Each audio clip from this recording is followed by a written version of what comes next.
Story time of how I caught my teacher and my best friend doing the dirty. So everything was fine up until the middle of the year when she started acting really strange, and so did he. So at the time, I was 13 and she was 14.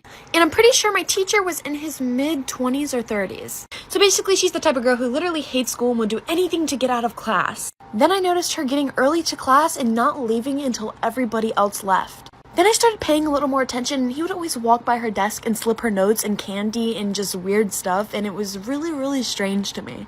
He also moved to her desk right next to his, which his was all the way in the back left corner of the classroom. He would also always make jokes with her, which I didn't really understand until I found out they were sleeping together. So on Friday, my mom messaged her parents asking if they could pick me up Monday because my parents were going out of town that weekend and I hated riding the bus. Well, I'm guessing she didn't know that I was going home with her Monday. So that Monday, I got into her mom's car and I asked her mom where she was. Her mom said that she was failing math and her math teacher offered to tutor her. This teacher was also brand new. I'm running out of time, so for part 2.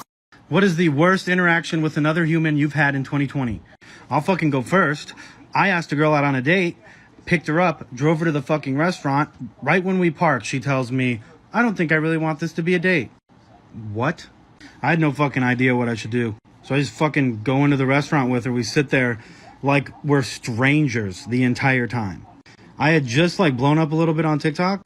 I made a fucking video about the situation and I asked everyone on TikTok what the fuck I should do.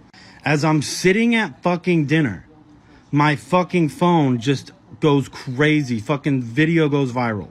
I'm reading the comments at dinner, laughing my fucking ass off. I get up to go to the bathroom and my fucking waitress stops me and she says, I just got off my fucking break. I just saw your fucking TikTok. She was like, I fucking got this. When I sit down, she comes over. She acts like I'm a fucking celebrity. Gives me her fucking phone number. And the girl I was with was fucking devastated. This is why it's better to have one friend that you hang out with regularly instead of having a big group of friends. And trust me, you're going to want to listen to this story time. So when I was a sophomore in high school, I was kind of going through an identity crisis and low-key still am. I went to a predominantly white school for the majority of my life. So let's just say I was extremely whitewashed. It was one of those times in my life where if a white person said the N-word around me, I would just laugh. Not because I didn't know it was wrong, but because I wanted to be accepted and I wanted to be like everybody else and I seeked validation. Sophomore year was really when I started to become who I am today. I wanted to learn way more about my culture and my background. So I started becoming friends with people from other schools that are more diverse. Eventually, I met this group of girls. And I thought these girls were going to be the sweetest girls I would ever meet. Now, this friend group was serving flavor. I'm talking diverse to the T. One night, we decided that we were going to spend the night at one of the girls' houses. Let's call this girl Sally. I kept getting lost on the way to Sally's house, and I thought it was because I didn't know the area that well. Keep in mind, that's what I thought was the reason. I get there and we watch 4 or 5 movies before I end up falling asleep. And when I wake up, I was in a room full of grown-ass men staring at me.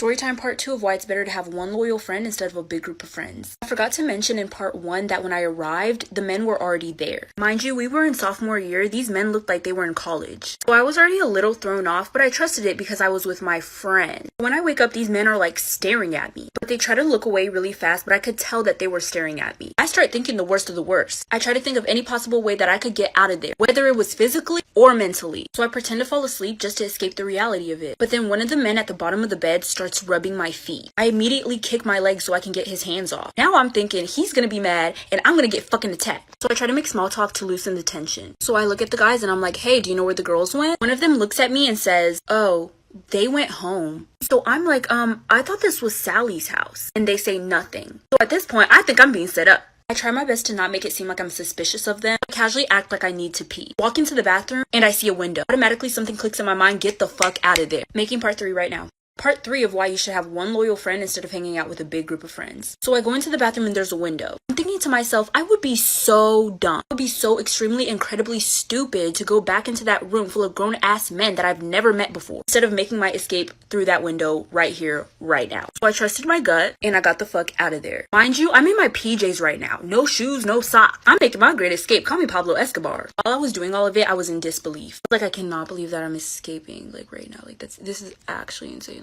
I did what I believed was right at the moment. And honestly, that decision might be the reason why I'm alive right now. So I make a run for it. I immediately run to the front of the neighborhood. I hide behind some trees and then I call my sister. I call my sister instead of my parents because my mom was the one who drove me there. And if she knew that something bad happened, she wouldn't have let me go out again. I'm frantically explaining everything on the phone to my sister. She literally speeds to come get me. Once she gets there, I immediately hop in her car and we get the fuck out of there. On our way home, I get a text from Sally. Last part is part 4. I'm making that right now. Story time on how me and my stepdad were doing the nasty and my mom walked in on us. Okay, so boom. I was 18 at the time and my stepdad was 40. My stepdad been with my mom for like 2 years and it's only the 3 of us in the house. My stepdad always treated me well and gave me lots of money. Every time my mom would tell me no, here comes my stepdad to the rescue, turning that to a yes. Me and my stepdad were alone together a lot and it would be very flirty between us. As the days went by, we got flirtier and flirtier and farther and farther. It started off as flirting, then we cuddled, and then cuddling turned into making out. I literally couldn't wait till my mom goes to work so I could spend time with him. My mom didn't suspect a thing. When my mom was home, I barely talked to my stepdad and I always stayed in my room. At this point, me and my stepdad didn't do the nasty yet, but this night I was gonna make sure it happened. Cause I seen my stepdad kiss my mom goodbye and I was pissed. Once she left, I turned it up. Like for part 2. My boyfriend showed up to my house randomly one day. I had just woken up and I got ready so fast in my room. Mom told him that he could wait in the living room. She ended up jumping in the shower. I went outside to the living room and we ended up going to his house. When I was there, my mom called me. She said that there was $350 on the table and that one $50 bill was missing. I couldn't believe what I was hearing, but I had to find out the truth. So I told him to take me to Jack in the Box. We went through the drive-thru. I was so mad, but I had to keep it together. I knew that he only paid with 20s. He never paid with 50s. I ordered my food and I was waiting to see what bill he pulled out. And guess what, guys? It was a $50 bill. Then I looked at him and told him, don't pay with my mom's money. I grabbed my purse, pulled out a 20, and told him, pay with my money. His eyes just popped open. He knew he got caught. Part 2 about why my mom kicked me out when I was 16. So like I said, the guy was being super flirty with me, inviting me to the movies when my mom wasn't home and all that stuff. Well, then it led to more than just that. By the way, this guy did not have a job, so he was home with me 24/7. And I was doing online school. So we were in the house by ourselves, 12 hours a day, 5 days a week. Anyways, like I said, it led to more and we started doing the nasty and stuff. Ew, just, yeah. Well, the one day after we got done doing the nasty in my mom's room, we had fell asleep. And yes, we did not have clothes on. Well, at 2 in the morning, I hear someone pounding on the bedroom door. And my mom worked night shifts. So we get up, he hurries up and gets dressed and tells me to hide under the bed. And he opens the door and it's my mom's sister. My sister literally lived in the apartment next door. And she was like, oh yeah, neither of you were answering the phone. So she wanted me to check on you guys. Like, where's Elena? And I'm still under the bed naked, like for part 3.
Bye.